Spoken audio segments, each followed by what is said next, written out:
I think it's a lot more fun in life when you get a chance to hang out with other people that are championing their own life and going for it. We've launched a Facebook group called Donnie Success Champions Group. Man, come hang out with us. Every day we are having uplifting, badass conversations that are just, helping people go further in their life. So if you want to, go to Facebook, come hang out, Donnie Success Champions Group. We'll be glad to see you.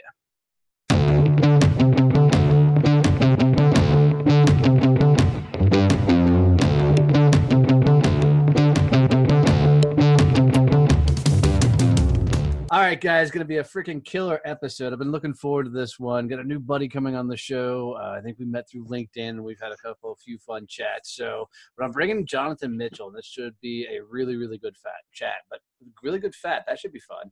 That's good too. I'm Donnie Bovey, and this is Donnie Success Champions. Jonathan, my friend, welcome to the show, brother. Please tell us your story. What up, Donnie boy? My story. Oh, goodness gracious. You want me to start from exiting the womb, or what point do you want? Well, I mean, we can go back that far, but this is not that long of a show. So, well, first, I just want to say thank you so much for having me. I mean, I've actually, in preparation for this, I've listened to a couple of shows. Love what you're about, love what you do, and just want to say first off, thank you. That's awesome. Oh, my honor, brother. Thanks for this. Has been a lot of fun. It's been a hell of a journey. Yeah, it's been awesome. So, quick story about me. So, currently, I am getting my MBA at the University of Utah. Been in sales training and in my role as far as my professional world. On the fun side, I've been doing music. I'm a musician. I write music for a long, long time. It's kind of my outlet. I've had music on Fox Sports and Pac-12 and a bunch of other football networks. Just fun. And I do a lot of coaching stuff, a lot of training, both with emotional development and then sales training, that kind of material. And then besides that, I love racquetball. I love anything in the mud, whether it's jeeping or mud football or long walks on the beach. Yeah. Mud ping pong. I don't care what it is. It's something with mud. So it's great. Oh, dude, so this is going to be fun. So I spent last 8 years as a national sales trainer as well. So this could be nice. A really, really fun conversation. There you go. So how does a big burly dude that's in the mud get into music? I'm so burly. Come on, man. I'd say you're burly. I mean, I gotta get my beard out so I look more burly like you. Please, brother, come on. Well, okay. Long story short, I grew up with 4 sisters. I'm the only boy, and so when I was younger, I loved music, but I didn't want to sing because all my sisters sang, and I thought in my 10-year-old brain it was a girly thing to sing. So I didn't sing, but we had to do something musical besides sports. So my mom was like, "You got to pick something musical, and it can't be drums," which is what I wanted to do. So, well, what said, that phrase? What's the guy that hangs out with the musicians? He's called a drummer. That's right. Yeah, don't tell my drummer that, but yeah. But anyway, so I grew up playing trumpet because I had to pick something. I didn't want to do piano, so trumpet was the non-loud thing that my mom wishes I never did. But did that forever, studied jazz and classical. I was doing high school and all that kind of stuff. And then in college, or actually I should say in high school is when I started to notice that girls kind of liked when I sang. So I was like, aha! So, so I started actually being okay. And then on the other side of it, my dad, okay, we're going to get some crazy stories here. So when I was a kid, my mom is a super conservative, angelic, amazing woman, right? But we could listen to limited things for music. So I could only listen to like Neil Diamond, ABBA, Safety Kids, and some other, I can't remember what else, like probably. You just lost a whole lot of cool points with half my audience. Wait, the story's not done. Oh, okay. The story's not done. So we're talking about when I was a small kid, right? Because my mom was like, "You are not listening to anything except these things." So when I got to be about 10 to 12, my dad took me into his. We had this media room with TV and record player and old 8 tracks, that kind of stuff. And he brought out this box of records. He said, "Okay, I'm going to show you what music is like." So he brought out AC/DC and Led Zeppelin and Boston and Creedence Clearwater Revival and all these amazing records. And he still has these records. I keep asking him, "Please, the only thing I want is your record collection." But he played me all these songs, and I was like, "Oh my gosh, this is amazing!" And then he's like, "These are guys singing, so it's okay if you sing." So I was like, "Oh yeah, I know." Anyway, so in college, I started to, when I was 13, my dad's oldest brother killed himself. And then about a year after that, both my mom's parents died one was from cancer and the other was from heart attack. And so our family went through a lot of stuff when I was younger. And I found music to be one of the outlets, both playing it and then starting to sing a little bit and kind of get to use it as an outlet. So besides the physical ability of using football to pound people, the emotional part of it was using music to kind of get my emotions out in a healthy way. So that's where it started.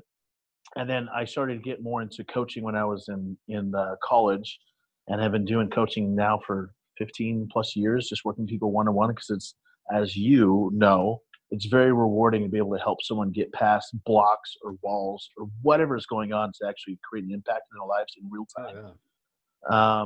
And so as I was doing coaching, I also started to do music because I didn't like hearing music that was, I felt was either about drugs or sex, and not that there's anything wrong with that, but when there's no other music content out there, because again, I grew up with all these amazing bands like Boston and Creedence Clearwater Revival, and all these people had messages and themes that were bigger than just sex and drugs. You know what I mean? So I wanted to start writing music that inspired people, that it lifted them up and made them awesome, but also wasn't corny, hi-ho Disney stuff, So Nothing, anything wrong with that. nothing to say anything wrong with that, but I just didn't want to do that. So Dude, if you break out with "Let It Go" right now, this show is over. No, I will not. I refuse to sing that song. I'm in a corporate band, and we got asked to sing that song. I'm like, no, I'm not singing that song. Anyways, No, so that's awesome. yeah, so it's music to me has been a huge outlet. I actually use it with people who aren't even musicians as like a songwriting thing, just to say, just get your feelings out there and let's make a song out of it. So it's and now I lead a southern rock band that I have music all over the place, and it's awesome to be able to go rock out on stage with the band that you click with and have a blast with. It's just so much fun. So That's it's a great outlet. That's awesome. How did you go from music to sales training? That's like a random maneuver that, Well, I haven't met a lot of musicians that are like, I'm going to be a sales guy today, well, music is so I graduated in leadership development and in training from my undergrad. And so my there's like three lives of myself. So there's one, the professional side. It's more, I've been doing sales. My dad owns a tire mechanic shop. So I grew up selling tires and wheels and customizing trucks and old cars, that kind of stuff. And then I eventually started to manage the store, and he left and I would manage the store, and I trained our team. And then it kind of grew from there in my professional world. I used to live in Nashville. I used to do music full time. Loved it. It was such a blast. But as I got older, I realized that I wanted to have actually some money to do something. So I had to do something else besides music. So I still do music, still love it. I actually make more now doing it part-time than I did back then, because I'm smarter now. Right. But it's okay. You live and learn, right? But sales training's fun. I just had some opportunities come up to do some training programs and to build it out. Like, I love creating content. I love the coaching thing, whether it's on an emotional health side or if it's like a sales training. Training is just fun. I just love being able to coach and help people. That's awesome. So are you incorporating any of this, musical ability into what you do? I mean, I think I'd love to go to a cold call class where all of a sudden you just broke out in song in the middle of the class. We actually did. We did two things. We wrote a song in one of our classes, and then the next time we did this challenge once, actually. I said, I don't care what on a cold call. We said, just for one day, let's just try this something random. Because, on cold calls with sales calls, you hear the same crap all the time. And so I said, sing one of your favorite songs and say, hey, please call me back. And so I'm curious, did it work?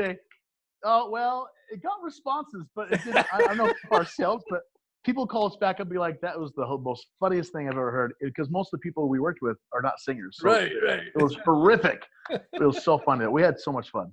So, oh, that's awesome. That's yeah. awesome. Wow. I can go so many places with that, but there's a lot of cool stuff you can do, but you have to kind of, you grew up, in a cool musical family. I mean, I've got the most family in the world. And, you know, if you've ever heard Scuttle off The Little Mermaid, that's my singing ability. So we'll just never bring that to the stage. Right. That's awesome. You know, what was it like growing up in such a cool musical background kind of influenced family? I mean, my old man always told us growing up that, you know, you had to be a part of something, and usually it meant some sort of sports. And I was never really a big sports guy, but I learned the team side of things. But I love the fact that they, you know, told you to get in music. How much do you think that's, I mean, obviously you're singing and stuff, but how much did that impact your mental game and everything else on your journey growing up in that kind of a household?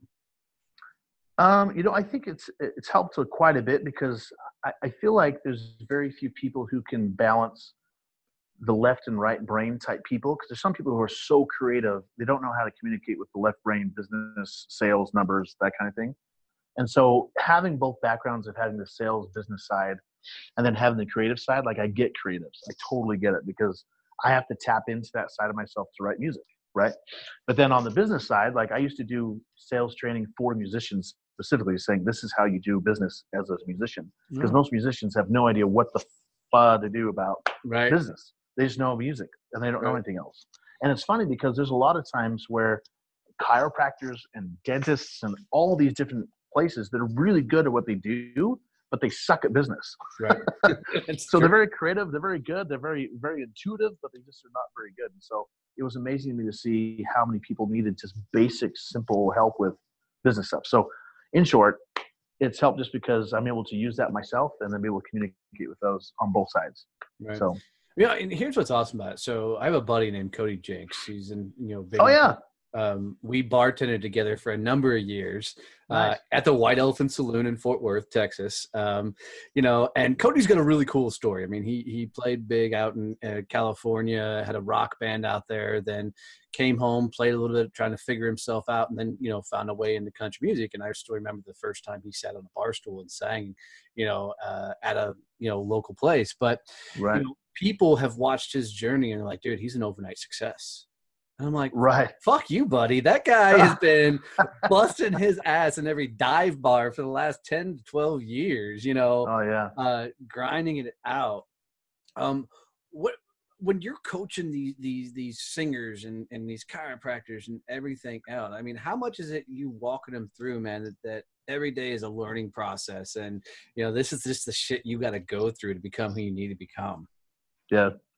I think now, especially because of social media, it's been such a blessing but a curse at the same time, because everyone sees that overnight success thing. I don't even think, I mean, unless you're following someone pretty dramatically, but most people you follow, you don't follow them until they're big anyways. You know what I mean? Right. It's kind of like Gary Vaynerchuk. Love that guy. Been following him for a long time. He's getting bigger and bigger, but I didn't follow him back when he was doing the wine library. And he did that for a year, every single day. No one gave a rat's ass about him before that. You know what I mean? Right. And now he's like this big major social media speaking everywhere with Tony Robbins. It's awesome. Like, I love seeing the success, but he had to work his butt off for a long time before he had any success, you know? And so it's just trying to make sure people know that. It's like, it's the daily things that you do that create that success that eventually will create this mountain that cannot be denied. You know what I mean? Right. But it's also knowing what that success means, because, like, to me, 10 years ago, I would think, which I would still love to go tour, but it's not as important to me now as it was before I actually toured. Not that touring's bad. Touring's a blast, but I like being home. I like being around my family. I have some great things happening here. There's some really cool stuff, and being on the road would be fun, but it'd be tough at the same time at the moment.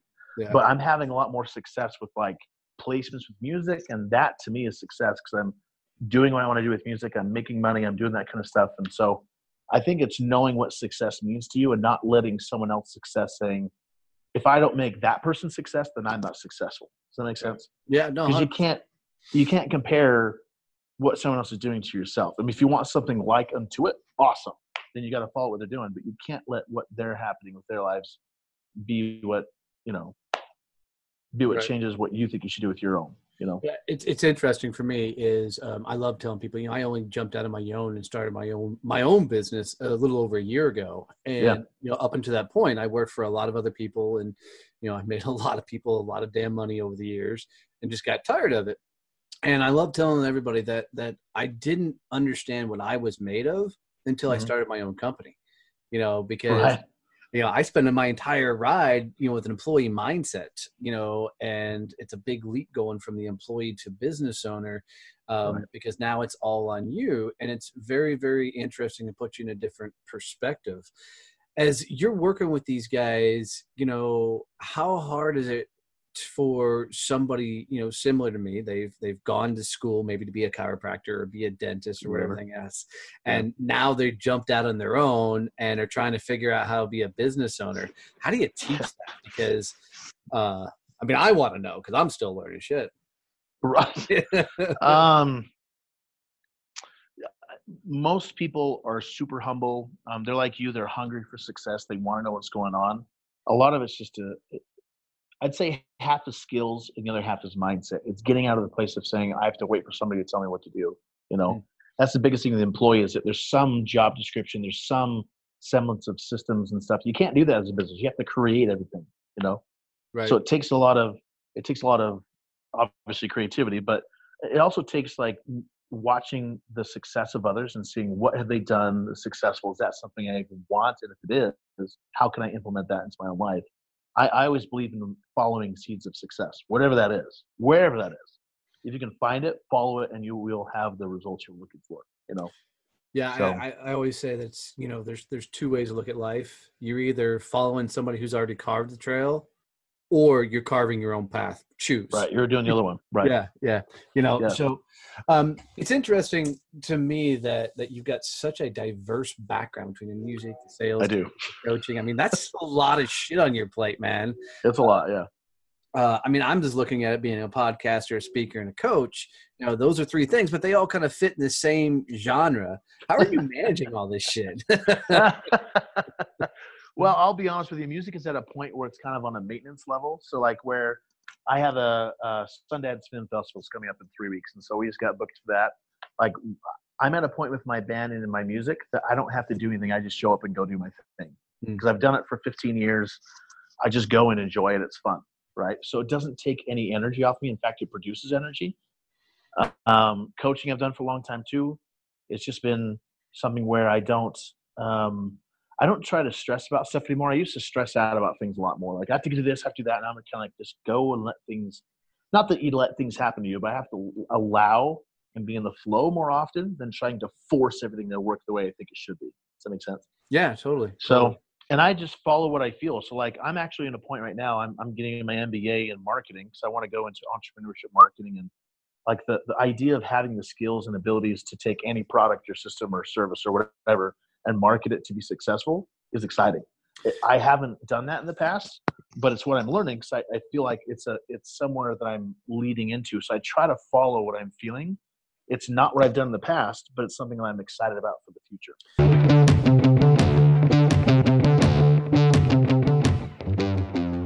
Wanted to jump in here and take a second to let our sponsors tell you a little bit about what they do. Guys, do me a favor and check them out. They're really helping this show become what it's becoming. Support for this podcast comes from Point Blank Safety Services and Blue Family Fund. Point Blank Safety Services does safety differently. We know everyone is on a journey, and we want to make sure you get where you're going safely. Professional, trained, ready. There's really no comparison. Here's why hiring Point Blank Safety for your next project will make all the difference and save you huge amounts of stress and hassle. Point Blank Safety Services provides certified, uniformed police officers for a full suite of armed guard services. Don't leave the safety of your project to chance. If you're ready to make sure safety truly comes first for your next project, then visit us at pointblanksafety.com. Blue Family Fund, helping dependents of law enforcement families on their journeys. Blue Family Fund is a nonprofit that raises funds and offers financial support through higher education scholarships for dependents of law enforcement officers and by providing financial assistance for families of fallen law enforcement officers. Every dollar donated will go to the families of police officers, either through scholarships to dependents of police officers or as aid to fallen officers' families. Visit us at bluefamilyfund.com. And now back to the show.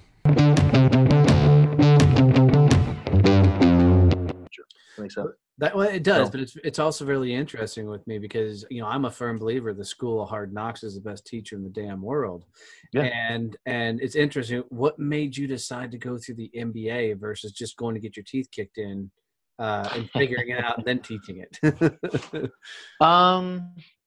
Well, it's like a coach. I mean, someone could have that same argument about working with a life coach. Like, well, how come I just don't learn it to myself? I'm like, if you want to spend 2 years doing that, cool. But if you want to spend 3 months doing it with me, it's up to you. What do you want to do?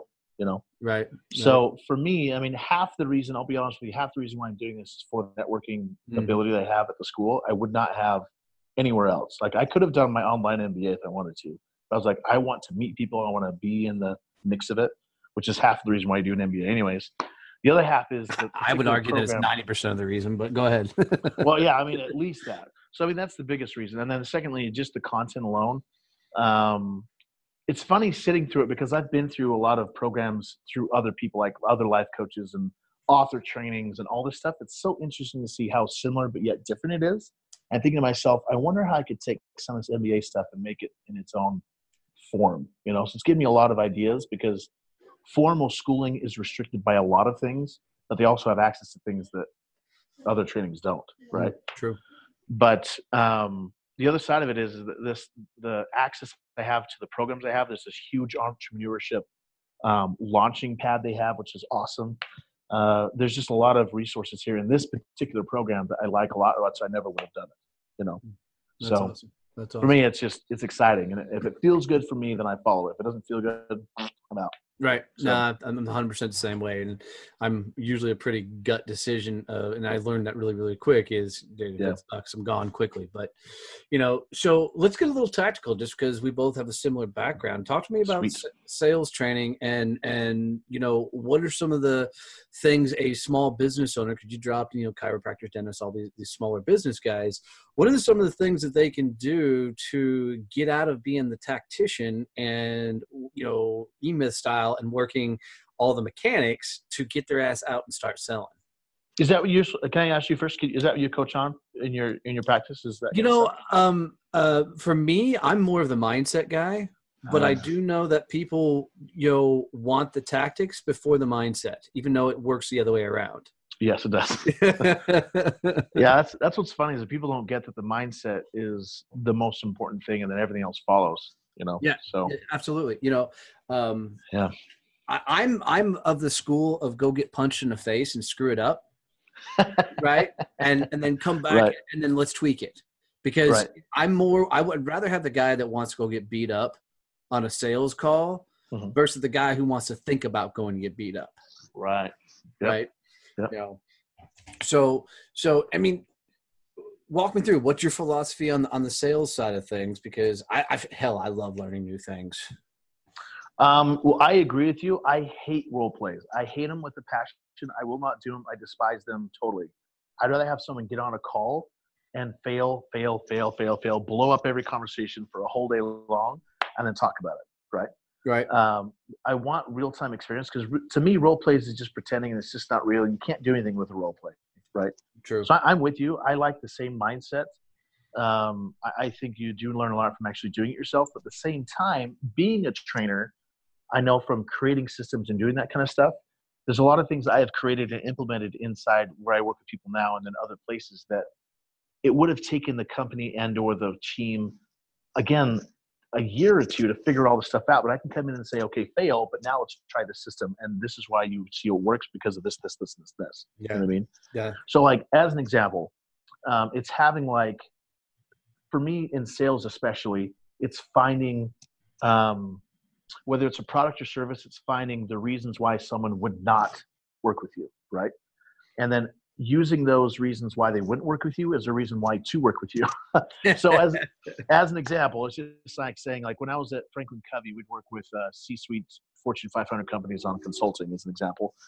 And most of these guys knew somewhat who we were, but they didn't know all the details and they weren't really motivated on working with us. So we had to create that need. So it's more about the very first thing we do is just go into there. And once we establish the relationship with them, and we did that by letting them come to an event for free to experience the content. And then we'd go in and say, okay, what are you experiencing in your culture, in your leadership? Like what's happening? And focus it totally on them. And more of a diagnostic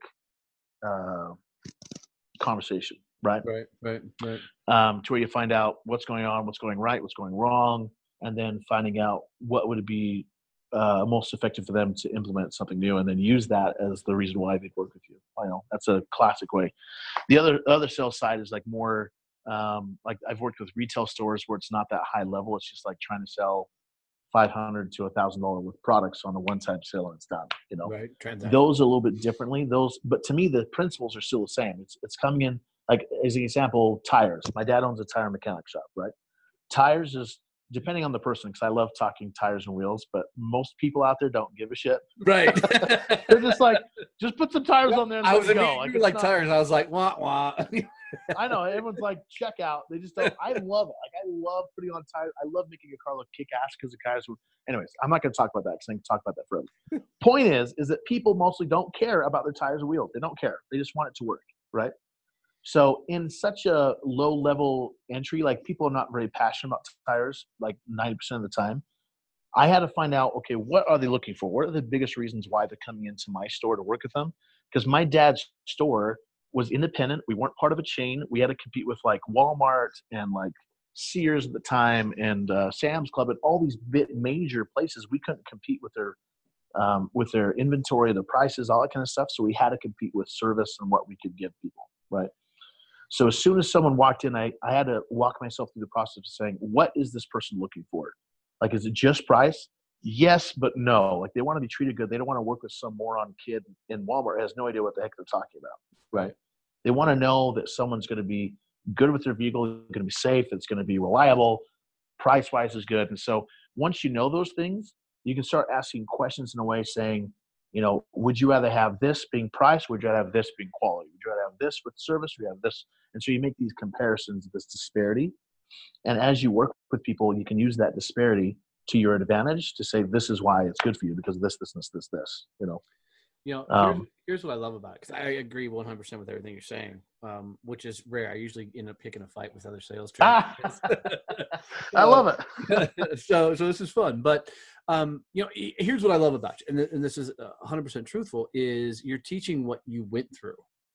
And because I often find with coaches and trainers and consultants is they're teaching philosophy. They went through Franklin Covey. They went through some program and that's what they're teaching, but they never actually lived and developed their own stuff. So it's all theory and practice. So I love the fact that, because I guarantee growing up at some point as a kid, it wasn't all sunshine and rainbows in the tire sales business, No, it wasn't. No. We experienced many of what my dad calls robots. So yes, it's not all fun. I mean, and I'm just curious, in high school, old man's got a tire shop, Right. How'd that play out? I mean, was there cool points? Did you grow up? Was it small enough town that it was cool, or was it shit? I got to go work for dad today. I mean, there were times. I mean, because my dad, growing up, I'll be honest with you, I was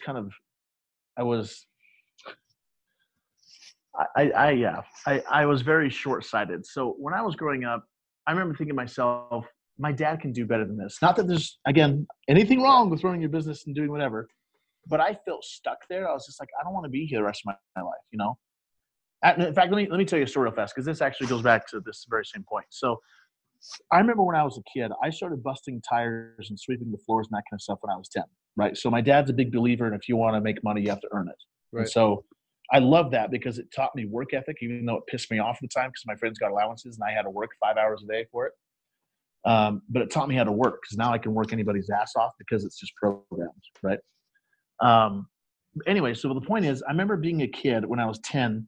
I was out in the tire bay looking in the office and I saw my dad. And I was thinking to myself, someday I'm going to walk in there and tell my dad to leave and he won't have to worry about the store because I'm going to run it for him, right?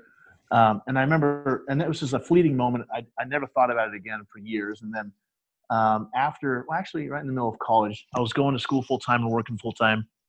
And I was stressed out and I was thinking about the store and I was just in my mind, I had these complaining days like, this is stupid. And I kept being do this, bad attitude. And so I go into my dad's shop. This was back in 2004, 5, something like that. And I was at a point where I was running the store. I was doing all the finances and trainings and all the sales and customer service calls and blah, blah, blah, blah, blah. And so I walked in one morning and I was having this bad attitude. And I told my dad, I'm going to get out of here. I'll take care of it today. Don't worry about it. Okay. So he left. And then as I was complaining about that, this flashback came to mind of just saying, remember how you asked to do this one time? Like Right. This was your little kid's dream, was to come in here and tell your dad to go relax and play golf so that you can take care of the business. You know what I mean? And I was like, oh my gosh. And ever since then, it totally changed my mind and my mindsets, because I became super grateful that I had the skills and abilities to do that for my dad, because my little 10-year-old self kicked my own 25-year-old self's ass, saying, bro, you wanted this. Like, quit your complaining, suck it up, and just do it. So, and even now, like, I do my dad's social media marketing, and I kind of bring stuff in, and it's nice to know I can affect him, because it's my dad. I love him. You know, I want him to be happy, want to be successful. So it's definitely not what I wanted to do. And I know now, having a family, why he chose to do it, because he could have done a lot of things. He wanted to be a philosophy professor at a university. That's what he wanted to do, you know. But he stayed there because it paid the bills. It took care of 5 crazy kids and his wife, and he wanted to make sure we were okay. His number one priority was us, making sure we're all right, and our family's functional, and he was present and he was there. Where if he went down the path he wanted to, it would have been a struggle in a lot of ways. Even though he was living his dream of being a philosophy professor, it would have been a long path, and one that would not have made sense at the time. Does that make sense? Yeah, totally. I mean, so yeah. I think it's cool because, you know, I think, I don't want to put a blanket statement on it, but a lot of us as we're growing up, you know, we're looking at dad, we're looking at mom, we're looking at what their lifestyle is. And part of it is, fuck, I don't want to be that person, you know, when I'm growing up. And then, you know, same as what you're talking about, is you look back on it and you're like, damn, I learned so much through that time that I didn't even realize that I was learning, you know, going through that. And your old man and mine are a lot alike. Even though my old man didn't own a business, you know, it was, you know, take care of the family first, you know, worry about chasing your dreams some other time. You know, which is a very, very interesting, you know, way to look at it. So now you have a family of yourself, your own, and no kids yet, but yes, I am married. Yes. Okay. All right. Yes. So now you've got the experience, like I do, of being an entrepreneur and married, which is proving to be a very dynamic conversation in my household. Right. You know, how often are you getting the, honey, can you please put the phone down for 5 seconds and have a conversation? Right. You know, but how are you balancing, you know, I looked at some of your social profiles and some of the things, and you're doing some pretty badass, legitimate things that are fun to watch. You know, how are you balancing that family life and, you know, everything you've done and accomplished?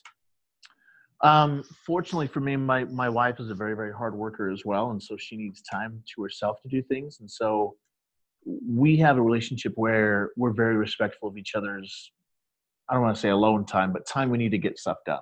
Right. Because she teaches at a middle school French, and she also teaches online. So she's working a lot, and she enjoys it. She does it because she likes it, not because she has to, which is fine. Because I keep telling her, like, you can relax, you know, you don't have to do this. Right. Anyway, so we just have a good understanding, saying that, you know, from this point at night, I get home around 4-ish, and she gets home about the same time. And from 4 till 6 or 7 when we eat, the 2 or 3 hours is just for us. So I get to work on website stuff or marketing or my MBA, whatever I need to do for those 2 or 3 hours. And I just focus.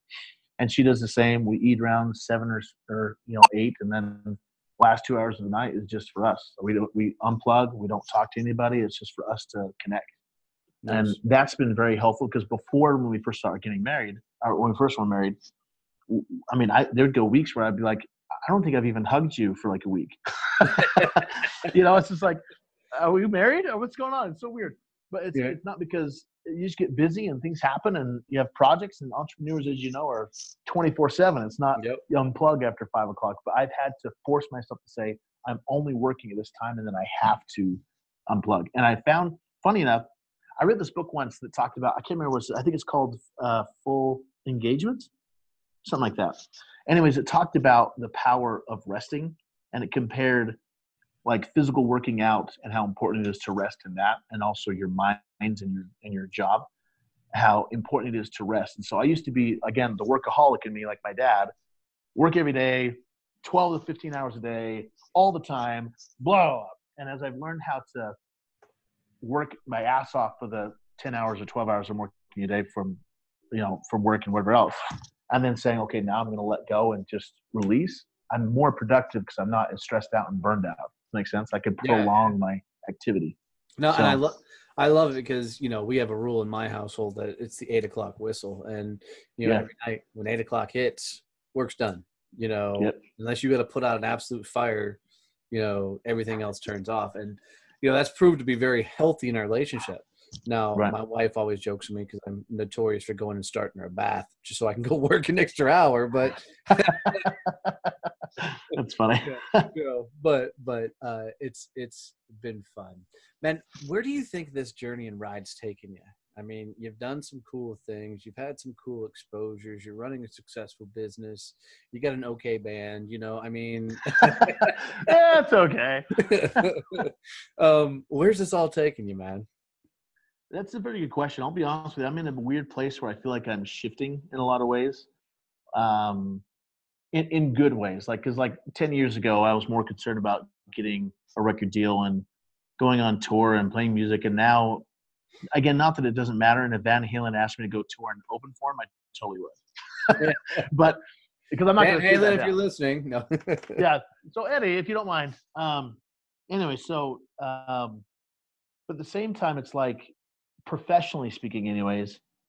Well, there's a lot of levels. So I'll talk about personal and professional. So professional, I'm getting to the point where I've done the coaching thing. I've worked with 300 people in a couple of months on one-on-one sessions to groups, that kind of stuff. And it's fun and it's awesome.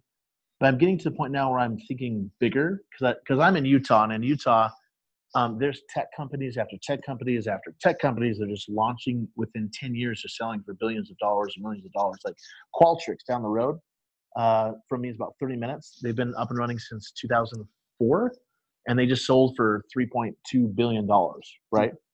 So this insane amount, and it's like this simple system. I keep thinking to myself, man, I need to think bigger. I need to think bigger than what I'm thinking. And not that it means I'm going to copy their model, but I want to launch a company that does not require my time one-on-one to work with people. Not that I don't like that, but I don't want to have my time strapped to my income, to leverage what I have. And then two is to create something bigger than myself.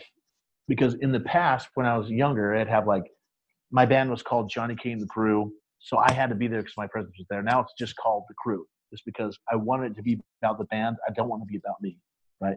Same thing with the business. I don't want it to be about, even when I coach, I've been thinking about creating more of a, have you ever heard of the Arbinger Institute? Does that sound familiar? No.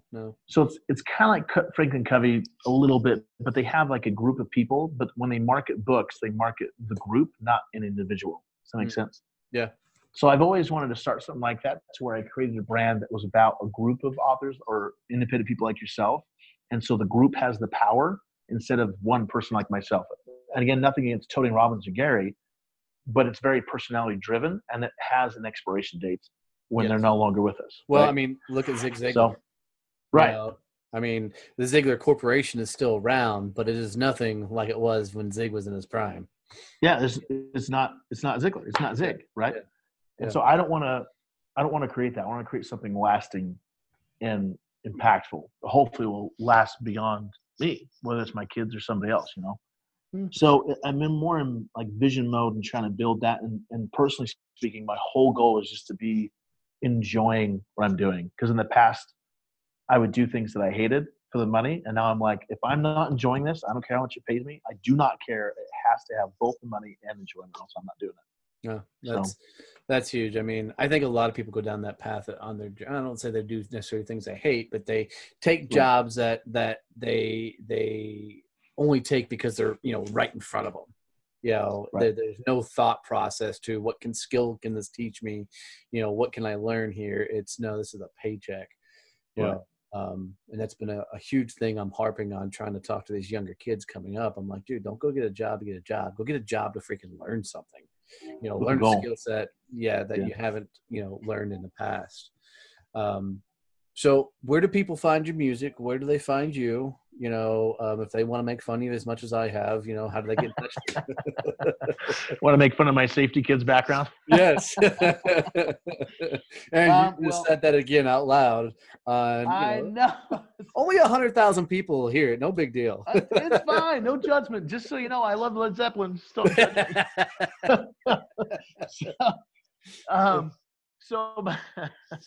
Oh my gosh, Nirvana, not ABBA. That's right.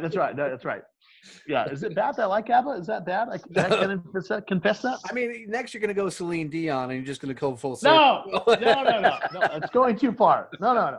I'll go with Pat Benatar. I will not go with Celine. Anyways, okay. So you can go for coaching stuff like with personal development or whatever is going to unleashg.com. That's where my podcast is too. Which, by the way, you and I need to interview you for mine. That'd be awesome. Love to do it. That's Unleash G, just the letter G. And then my music is on CrewTunes, KREWTUNES, crewtunes.com. They can get a bunch of free music if they want, or just write out to me, or just make fun of me on there with you or something. I don't care, whatever. What's the G stand for in Unleash G? Unleash greatness. Oh, I love that, because mine's not so clean, because I'm always talking about unleashing your inner badass. So that's kind of funny. I like the badass. I like to unleash the badass. I just like someone said unleash like a year or two ago, and I was like, oh, I love that word unleash. It's just so cool. And then all of a sudden everyone starts using it. I'm like, oh crap, now I'm part of the everyone else doing it, but that's okay. I love it. Yeah, cool. My coach is the one that got me to use the word unleash, because I've had so many coaches in my ride, because I'm just a firm believer. If you're going to be a coach, you better have a freaking coach, or you just don't believe in coaching, And we were going through as I was launching my business, and he's like, dude, what do you want to talk about? I said, dude, I just want to be me. Me is, I'm a Marine. I'm a little foul-mouthed. I'm a rough around the edges. I just want to be me. He's like, so don't you tell everybody to be a badass? I'm like, you just can't tell people to be a badass. He goes, well, a gal named Jen Sincero wrote a book that's called You Are a Badass, and she's doing okay, I'm like, there's got to be something more to it. He's like, well, what do you want people to do? And I'm like, I don't know. I just want them to freaking go for it. Get out of their own damn way and go. And he's like, well, tell them to unleash. I'm like, unleash what? He's like, unleash their inner badass. I'm like, okay, there it is.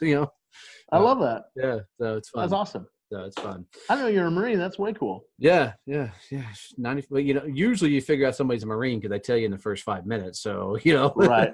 That's true. Most people do. Hey, much respect to you, bro. I have several family members, and a good close cousin of mine who's a Marine. So no, that's awesome. Respect. That's awesome.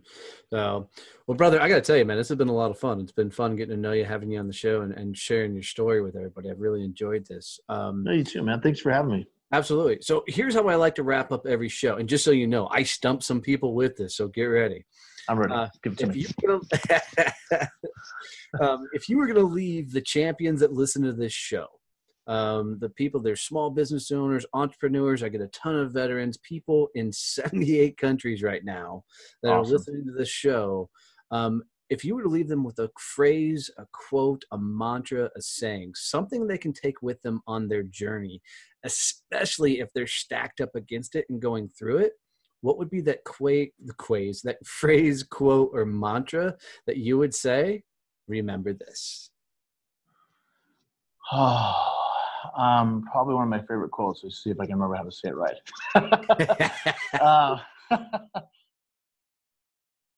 Let's make sure I can say it right. I think it's St. Bernard Shaw. And he says, some people see the things the way they are and ask why, but I see the things that can be and ask why not. Oh. So I've loved that quote ever since, because I love thinking out of the box, thinking that you can do something different, never letting anyone's belief systems that are holding them back hold you back. Like, blow yourself up, do something that stretches you, go beyond it and ask why not. Why can I not do this? Why can I not be the guy who has a company that sells for $3.1 billion? Why not? Why can't I do that? There's no reason. Right. So be willing to believe in the why not. Why not? Dude, that's awesome, man. Jonathan, I really tell you, man, seriously fun having you on the show, man. Thanks. You too, bro. Thanks for having me. I appreciate it. Absolutely.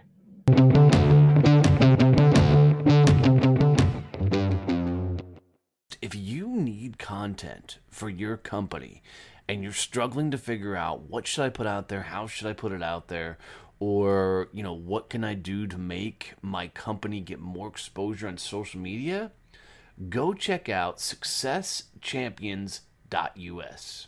Because of the podcast boom, several people are really looking in to launch their own podcasts, their own shows, so they can get their own message out there. Well, why don't you come hang out with us? We've got a Facebook group called So You Want a Podcast. And, just go to Facebook, type in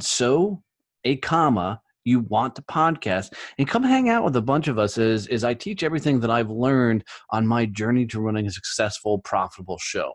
So check us out. So You Want a Podcast. Looking forward to seeing you there.